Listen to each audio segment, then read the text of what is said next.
चलो अगला जो कॉन्सेप्ट है that is liability of joint promisor and the joint promisee. उसमें सेक्शन नंबर 42 में लिखा है devolution of joint liabilities. Devolution का मतलब ट्रांसफर लिख सकते हो आप, ट्रांसफर ऑफ जॉइंट लाइबिलिटीज या लाइबिलिटीज को पे ऑफ कैसे करना है वो आप समझ सकते हो इसको। तो मुझे बताओ जो भी जॉइंट लाइबिलिटी है वो जॉइंटली फुलफिल होनी चाहिए कि नहीं होनी चाहिए। X plus Y plus z ने मिलके बोला था कि वो ए को पे करेंगे 3 लाख रुपया। तो now it is liability of x and y and z to pay 3 lakh rupees to mister A, बराबर की नहीं। जॉइंट लाइबिलिटी है, ऐसे डिसॉल्व करोगे आप, ऐसे ही खत्म करोगे ना इसको। कैसे? जिसने जितना प्रॉमिस किया था उतना पे कर दो, आप हो जाएगा आपका लाइबिलिटी डिसॉल्व।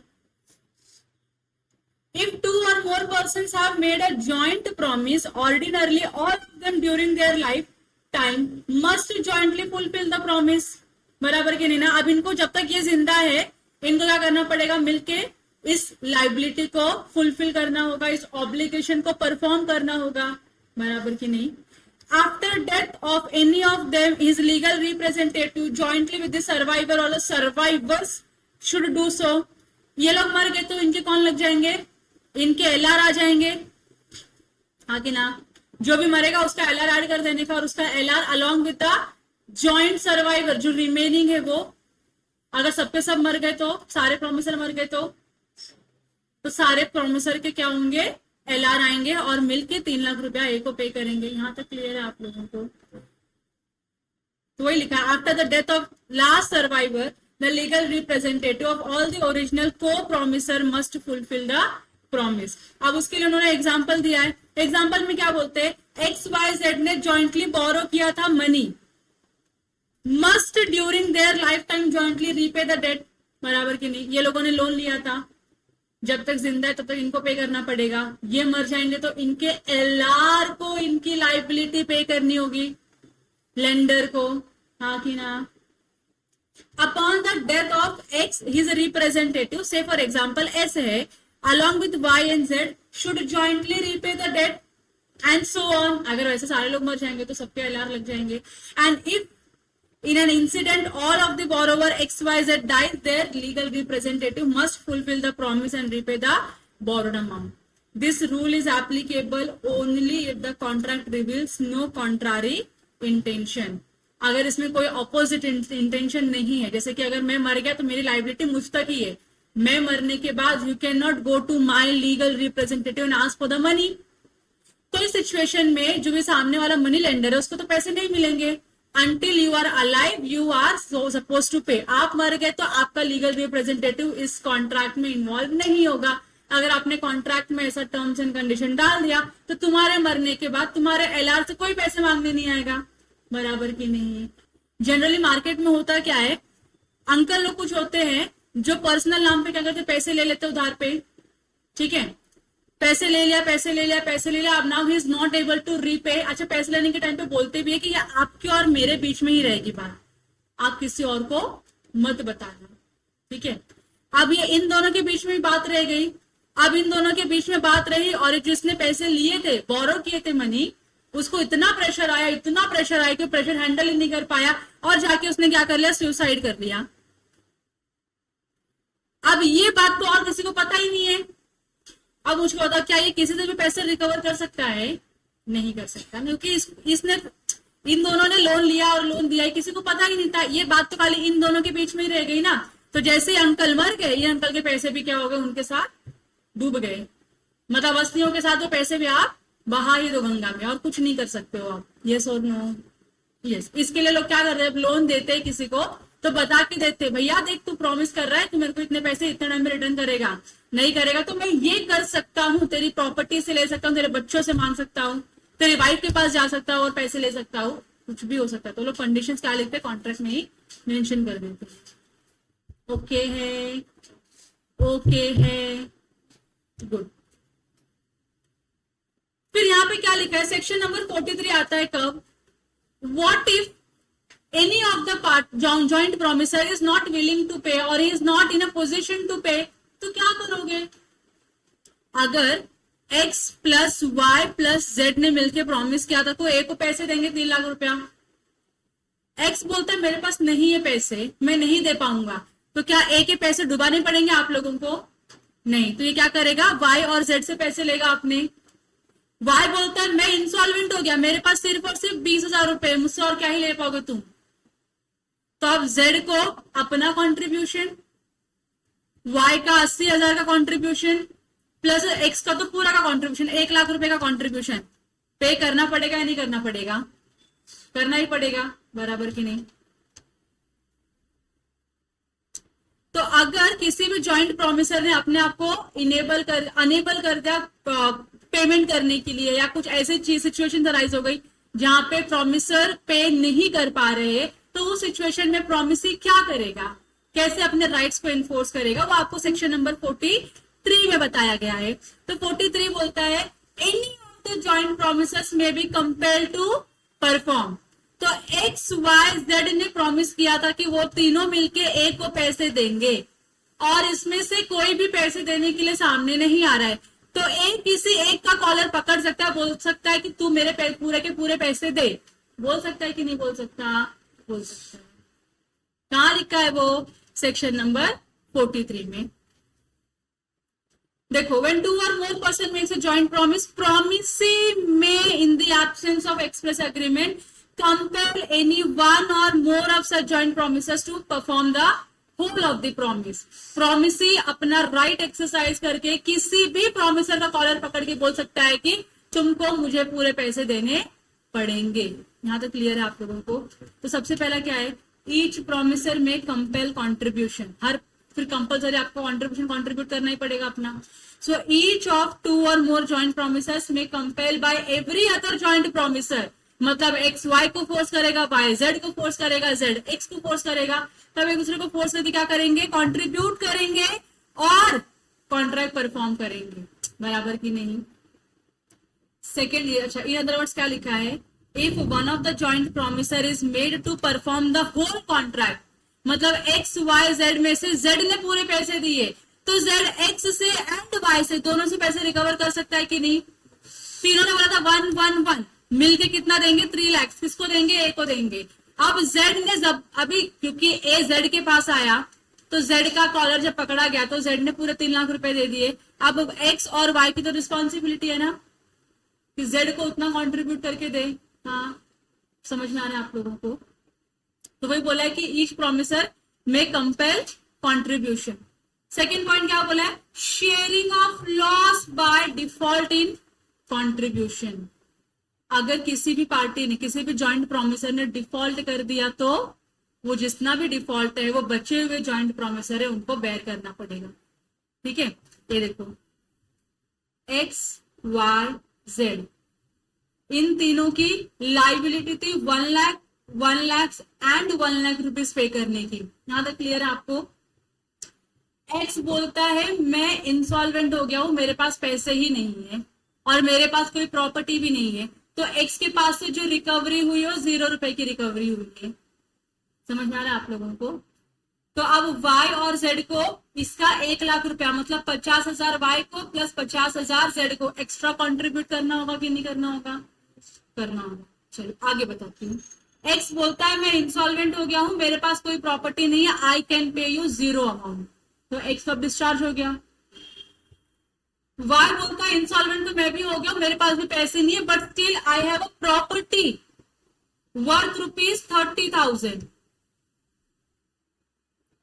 तो वाई की प्रॉपर्टी यूज करेंगे। क्या करेंगे? वाई की प्रॉपर्टी यूज करेंगे और 30,000 रुपए रिकवर करेंगे। तो यहां पे लॉस कितने का हो रहा है? एक्स के केस में कितने का लॉस हुआ? पूरा 1 लाख, क्योंकि उससे 0 रुपए रिकवर हुआ, तो पूरा का पूरा लॉस ही हो गया। वाई की सिचुएशन में लॉस कितने का है? 70,000 का लॉस है, क्योंकि वाई के पास पैसे नहीं है, उसकी प्रॉपर्टी से 30,000 ही रिकवर हुए। अब जेड के पास तो पैसे है, तो जेड बोलता है मैं तो पूरा 1 लाख रुपया दे सकता हूं, लेकिन क्या जेड सिर्फ 1 लाख रुपया देगा या 2,70,000 रुपए देगा? 2,70,000, क्योंकि इसको अपना कॉन्ट्रीब्यूशन तो देना ही है, प्लस ये जो 2 पार्टी है उसके जो जॉइंट प्रोमिसर है, जो अपना ऑब्लिगेशन परफॉर्म नहीं कर पाई, उनका ऑब्लिगेशन भी, जो उनसे लॉस हुआ है वो भी इसको शेयर करना पड़ेगा। And in total he has to pay 2.7 lakh rupees to mister A from his pocket, और जो 30,000 की प्रॉपर्टी थी वो किससे मिलेगा? मिस्टर वाई से मिलेगा। समझ में आ रहा है आप लोगों को? ये क्लियर है? जिससे जितना रिकवर हो सकता है उससे उतना रिकवर करोगे। जो भी अमाउंट अनरिकवर्ड रह गया है वो अमाउंट जो भी बैलेंसिंग पार्टी है उनको कंट्रीब्यूट करना ही पड़ेगा, उनके पास चॉइस नहीं है। यहां तक क्लियर हो गया? इसी को हम बोलते हैं शेयरिंग ऑफ लॉसेस। सेक्शन 43 का एक्सप्लेनेशन भी दिया हुआ है एडिशनल में।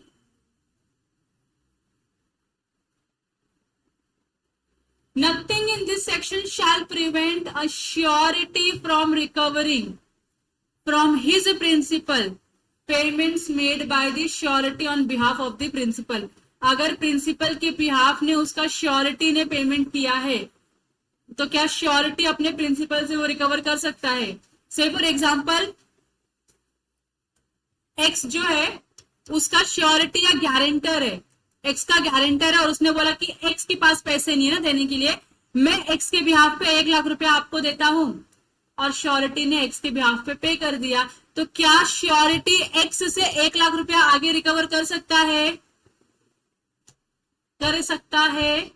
यस, कर सकता है। मेरा गारंटर था, मेरे गारंटर ने बोला कि अभी ये नहीं पे कर पा रही, मुझको पता इंसान अच्छी है, आगे जाके पैसे दे ही देगी, तो आज इसके पास पैसे नहीं है, इसके लिए इसके बिहाफ पे मैं पे कर देता हूं, इसका श्योरिटी या इसका एजेंट या इसका गारंटर बनके।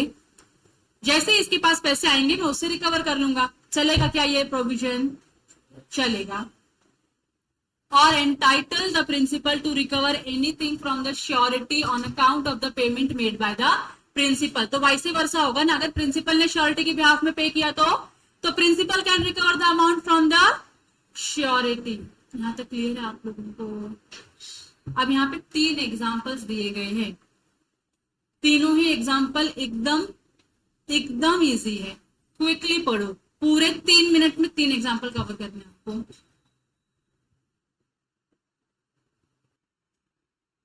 प्रणाली अदिति हो गया पढ़ के? समझा कि डाउट है? अदिति डाउट है? समझा पूरा का पूरा? चलो, जो नेक्स्ट सेक्शन है दैट इज सेक्शन नंबर 44।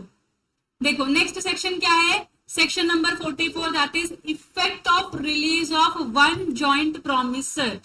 से for example x plus Y plus Z की जो लाइबिलिटी थी पे करने के लिए a को 3 लाख रुपीस की, a का जो फेवरेट पर्सन है वो x है, तो a x को बोलता है कि x तू मत पे कर मेरे को, तू मेरे को पे मत कर, इन दोनों को मिलके मुझको पे करने दे 3 लाख रुपीस, तू आराम कर, तू मेरा दोस्त है ना, तेरे से मैं पैसे नहीं मांगूंगा। हो सकता है कि नहीं हो सकता, सिचुएशन है।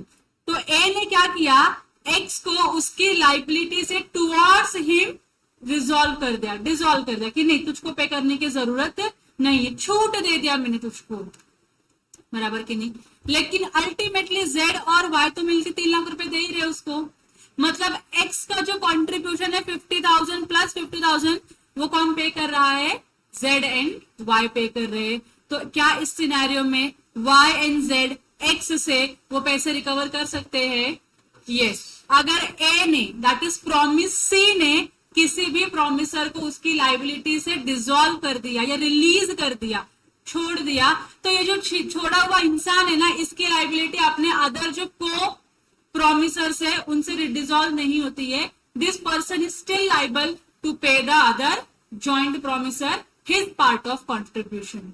ठीक है, देखो, when 2 or more person made the joint promise, release of one of such joint promiser by the promisee does not discharge the other joint promisers or the joint promiser, neither does it freeze the joint promiser so released from his responsibility to other joint promisers or promiser।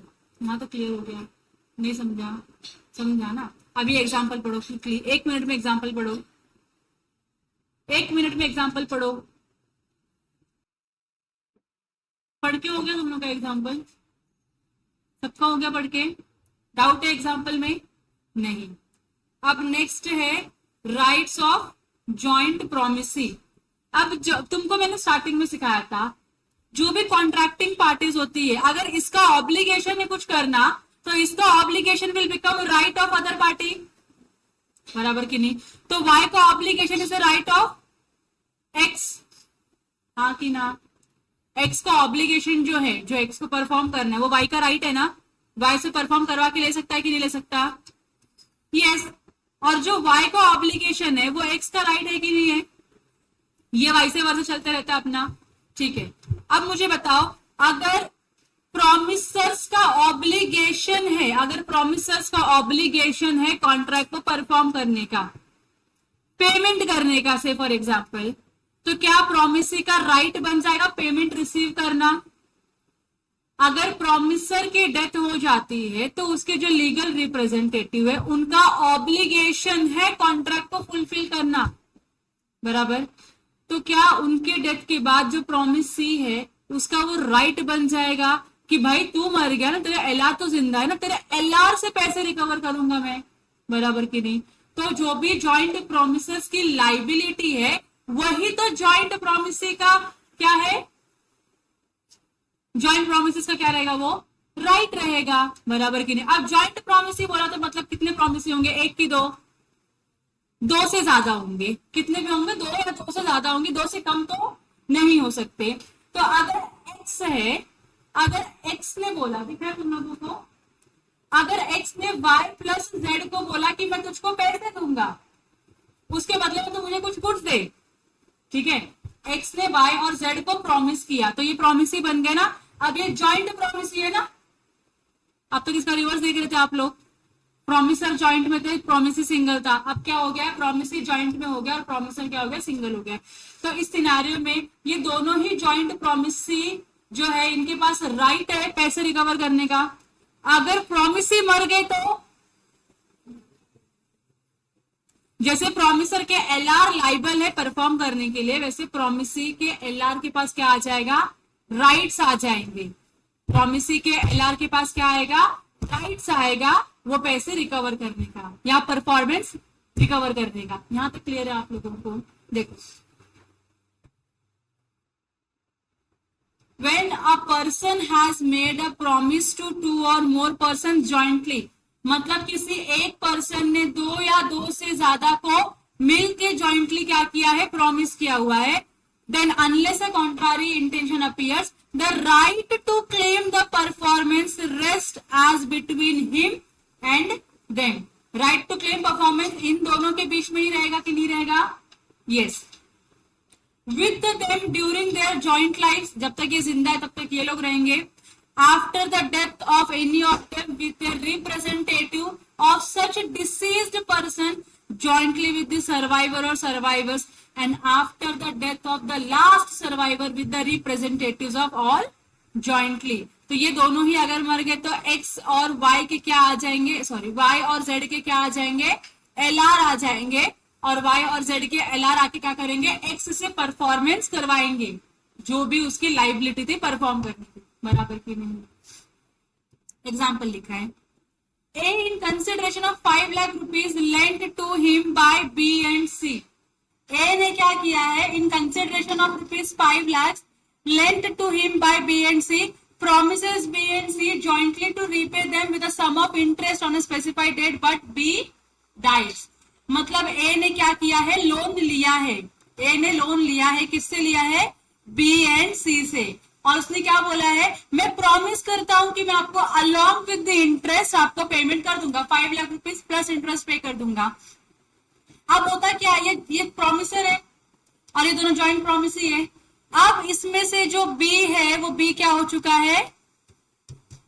मर चुका है। अब B की क्या हो चुकी है? Death हो चुकी है। तो बताओ बी का राइट यहीं पे खत्म हो गया? क्या बी का राइट यहीं खत्म हो गया? नहीं। In such a case right to demand payment shall rest with B's legal representative jointly with the C। लेकिन कब तक? C's लाइफ टाइम तक। जब तक C जिंदा है तब तक इसका LR, B का LR प्लस C जाएंगे पैसे रिकवर करने के लिए। And after the death of C with the legal representatives of B and C, jointly, तो दोनों क्या करेंगे, मिलके क्या करेंगे, ए से पैसे रिकवर करेंगे। यहाँ तक क्लियर है आप लोगों को? कोई डाउट तो होना नहीं चाहिए, but still if you have any doubt तो please let me know. No, all clear? अब इसके बाद जो ये कॉन्सेप्ट है ना, time and place for the performance of the promise, थोड़ा बड़ा चलेगा। बड़ा चलेगा मतलब it will go for 45 minutes, जो अपने पास उतना टाइम नहीं है। टाइम कम होने की वजह से मैं आपको ऊपर जो हमने कॉन्सेप्ट छोड़कर आए थे वो कॉन्सेप्ट पढ़ लेते हैं। Succession and assignment. ब्रेक चाहिए? श्योर ना? ठीक है। अब नेक्स्ट पढ़ते हैं distinction between succession and assignment. आप मुझे पहले बताओ, क्या आप लोगों ने असाइनमेंट वर्ड सुना है? What is assignment? सुना है आप लोगों ने, मैंने एक्सप्लेन भी किया है, एग्जाम्पल भी पढ़ा है हम लोगों ने इसका। असाइनमेंट वो नहीं जो आपको कॉलेज से मिलता है लिखने के लिए और आप किसी और से लिखवा के लेके जाते हो। कॉन्ट्रैक्ट में असाइनमेंट क्या होता है?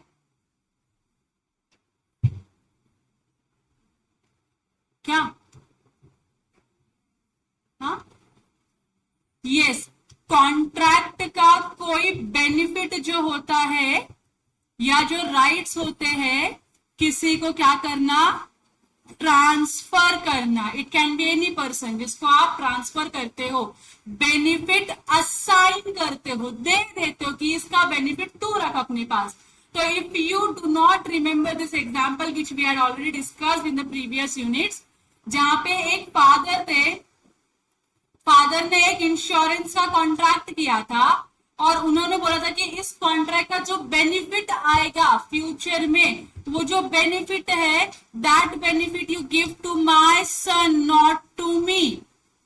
तो कॉन्ट्रैक्ट हो रहा है फादर का और इंश्योरेंस कंपनी का हो रहा है, बट इस कॉन्ट्रैक्ट का जो बेनिफिट आने वाला है फ्यूचर डेट पे, फादर ने क्या किया, वो बेनिफिट अपने बेटे के नाम पे असाइन कर दिया। Father is alive, son is alive, इसको हम क्या बोलते हैं, असाइनमेंट। दोनों ही पार्टी अलाइव है, एक पार्टी क्या करती है, किसी भी एक कॉन्ट्रैक्ट का बेनिफिट जो है किसी दूसरे पार्टी को ट्रांसफर कर देती है, लेकिन इसका कोई भी लॉस ट्रांसफर नहीं होता। असाइनमेंट में लॉस या लाइबिलिटी ट्रांसफर नहीं होती है, ओनली बेनिफिट्स गेट ट्रांसफर्ड। तो असाइनमेंट में कोई डाउट तो होना नहीं चाहिए। कैन आई प्रिज्यूम दैट कि आपको असाइनमेंट में डाउट्स नहीं है? Thank you so much. तो ये एग्जांपल आप लिख लोगे तो आपको क्लियर हो जाएगा असाइनमेंट। अगर क्वेश्चन में आया तो ये एग्जांपल लगा देना उधर, कोई दिक्कत नहीं है। Now the question comes, what is succession? Any idea what is succession?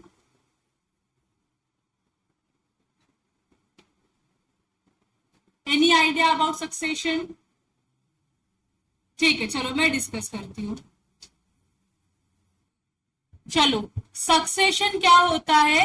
Hindu law के हिसाब से एक कॉन्सेप्ट है जहां पे फादर की प्रॉपर्टी, फादर की क्या होती है, प्रॉपर्टी प्लस फादर की लाइबिलिटी, उसके जो इनहेरिटेंस होते हैं, इनहेरिटेंट, या फिर जो उनके सन और डॉटर होते हैं, बहुत रेयर केस में डॉटर आती है but still I can write, क्योंकि कॉन्सेप्ट है। तो इनहेरिटेंस में जो फादर की प्रॉपर्टी उनकी डेथ के बाद उनके बच्चों को मिलती है, उसको हम क्या बोलते हैं, सक्सेशन बोलते हैं। तो अगर मिस्टर एक्स है, mister x owns a property, owns some property, owns property,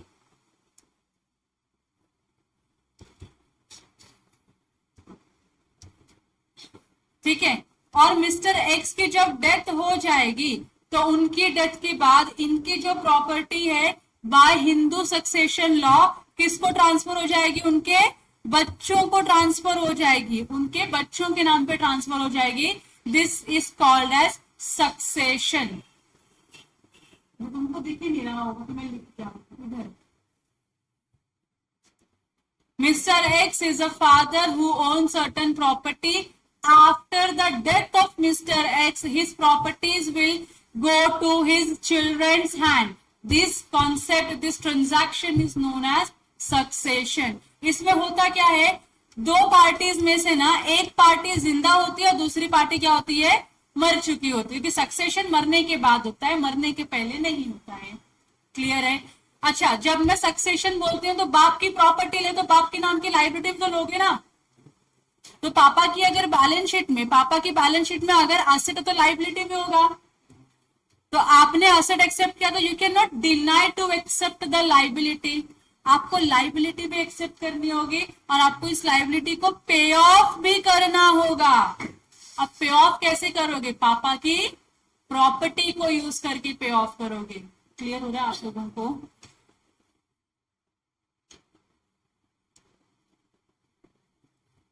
तो जो लाइबिलिटी आएगी बेटे के ऊपर या चिल्ड्रंस के ऊपर, वो कितनी होगी, will be limited to the extent of property value और वैल्यू ऑफ प्रॉपर्टी।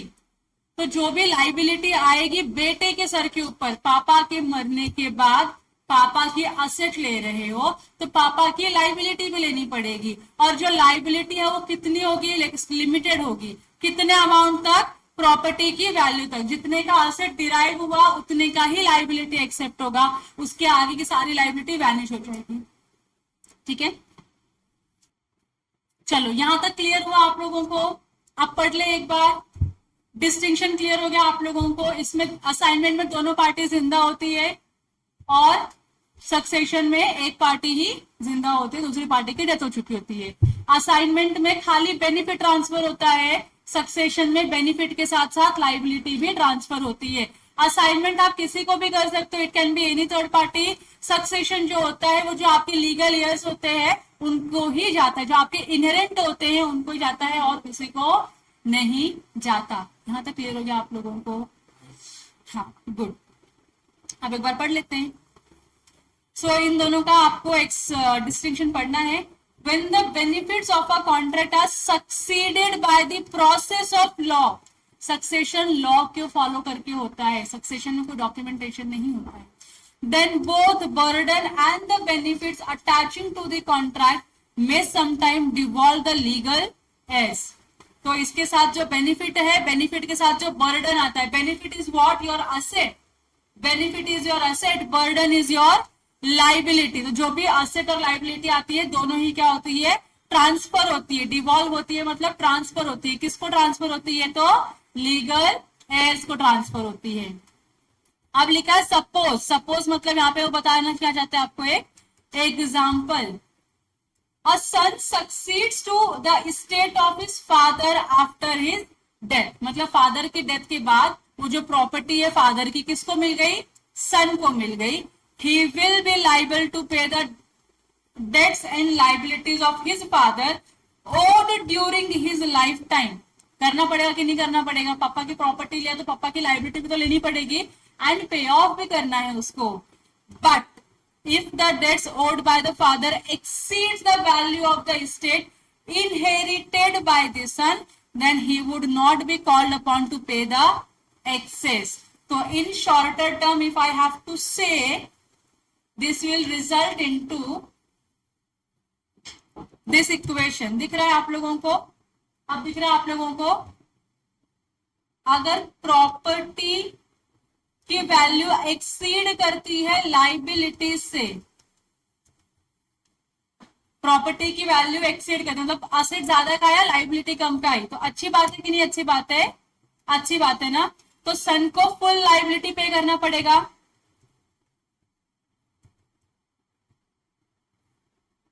बराबर कि नहीं? सन जो सन है, सन को पूरी की पूरी लाइबिलिटी पे करनी पड़ेगी कि नहीं करनी पड़ेगी? व्हाट इफ द प्रॉपर्टी का value is greater, is lesser than the value of liabilities? तो इस सिचुएशन में क्या होगा, the liability will be limited to the extent of assets. जितने के असेट है उतने की आप क्या होगी, लाइबिलिटी रहेगी, उसके ऊपर आप लाइबिलिटी नहीं लोगे। जो भी एक्सेस लाइबिलिटी होगी that excess liability will lapse. तुम लोग देख रहे हो, कुछ लिख नहीं रहे हो? हाँ है।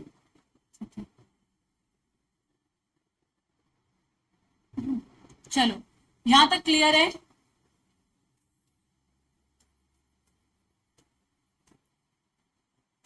तो अगर 5 लाख की लाइबिलिटी आई, 7 लाख का असेट है, तो कितना लाइबिलिटी पे ऑफ करोगे? पूरे 5 लाख की लाइबिलिटी पे ऑफ करोगे। 10 लाख की असेट आई, 12 लाख की लाइबिलिटी आई, अब 10 लाख क्या करोगे? सेट ऑफ करोगे, बाकी 2 लाख क्या होगा? लाइबिलिटी लैप्स हो जाएगा, कैंसिल हो जाएगा, आपको पे करने की जरूरत नहीं है, being the son of the inherited property. ठीक है, जो भी आपको प्रॉपर्टी मिली है इनहेरिटेंस में, उसका आपको कुछ पेमेंट करने की जरूरत नहीं पड़ेगा। यहां तक क्लियर हो गया आप लोगों को? ओके, अब in the matter of assignment की बात चल रही है। However, the benefit of a contract can only be assigned, but not the liabilities thereunder. तो जब मैंने बोला कि फादर ने अपने जो कॉन्ट्रैक्ट ऑफ इंश्योरेंस का बेनिफिट है सन के नाम पे असाइन किया, तो प्रीमियम कौन भर रहा है इस कॉन्ट्रैक्ट ऑफ इंश्योरेंस का? फादर भर रहे हैं ना।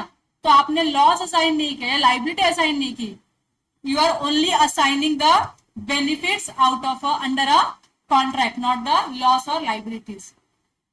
This is because when the liability is assigned, a third party gets involved therein. अगर आपने liability में डाली तो तीसरा पार्टी भी तो उस कॉन्ट्रैक्ट का पार्टी हो जाएगा ना, इन्वॉल्व हो जाएगा उसमें, जो इनको करना नहीं है। Thus, a debtor cannot relieve himself from his liability to a creditor by assigning to someone else his obligation to repay the debt. अगर कोई डेटर है तो डेटर है मतलब किसी की बुक्स में, मतलब आपको पे करना होगा कि नहीं करना होगा। आप ये अपनी लाइबिलिटी किसी और को असाइन नहीं कर सकते हो। समझ में आ रहा है कि ये लाइबिलिटी है, you have to clear your debts and उसके बाद ही आपको जो बेनिफिट्स मिलते हैं you can assign, otherwise you can not assign. On the other hand, if the creditor assigns the benefit of a promise, he thereby entitles the assignee to realize the debt from the debtor. अगर मुझे किसी से पैसे receive करने तो क्या मैं किसी और को बोल सकती हूँ कि तू रिसीव कर ले मेरे बिहाफ में? हाँ, बेनिफिट दे रही ना मैं उसको लाइबिलिटी मेरे बिहाफ में तू पे कर दे, मैं ऐसा नहीं बोलू, मेरे बिहाफ में तू रिसीव कर ले, दिस इज अलाउड। मेरे बिहाफ में पे कर is not allowed. But where the benefit is coupled with the liability और when a personal consideration has entered in making of the contract, then the benefit can not be assign. Personal nature का skills वगैरह होगा तो आप benefit contract का assign नहीं कर सकते हो। अगर आप किसी को लाइबिलिटी असाइन करते हो, लाइबिलिटी बाय डिफॉल्ट असाइन हो रही है, तो उसको भी आप असाइन नहीं कर सकते, that contract will not be included in the concept of assignment. Assignment में only and only benefit has to pass to the assignee, not the liability. बस इतना ही याद रखना है आपको।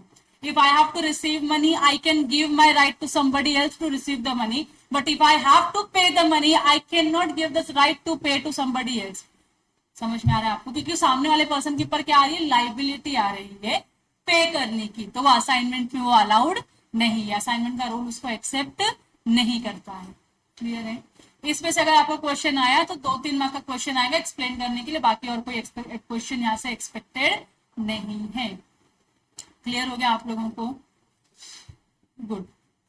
तो आज के लिए मैं पूरा अपना जो लेक्चर है यहीं पे रुका देती हूँ। इसके आगे कल से हम यहाँ पढ़ेंगे, कल से हम ये चालू करेंगे time and place of performance of the contract. आज आपको 10 मिनट पहले छोड़ने की इजाजत चाहती हूँ।